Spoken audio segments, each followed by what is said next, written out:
All right, so now that we have a fantastic outline that's really, really audience focused, and we've kind of worked a little bit on how to keep the energy up throughout the entire presentation, let's add some real meat to the presentation in and of itself. So there are 10 things that you can do to just about any presentation that will add in lots of impact, make it more content worthy anyway.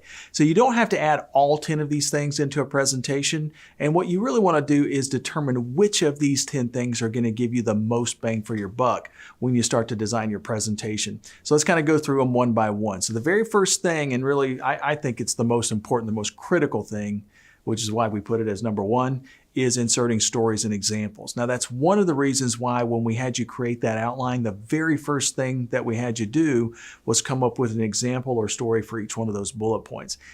The story is your ace in the hole. It is the one thing that will help you reduce nervousness when you present.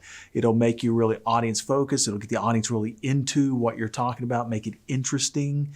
So there's just lots of great benefits. So I would really, really encourage you, if you haven't already done it, to go back to the outline that we created and add in a single example or story at least for each one of those bullet points that you've created. So you're not necessarily limited to just a single story for each bullet point. And in fact, in a lot of situations, especially if I'm giving a keynote speech or some situation where I need to make sure that the audience is really into the presentation for a longer period of time, a lot of times I'll insert a couple of stories in each bullet point. The technique I like to use is what I call the bad example, good example technique, meaning that if I've got a bullet point that I'm trying to explain to the audience why this bullet point is important for them to do, then I'll give an example of one time in my life where I didn't do that thing and how it really screwed me up. And then I'll give another example of how I learned from that and did something totally different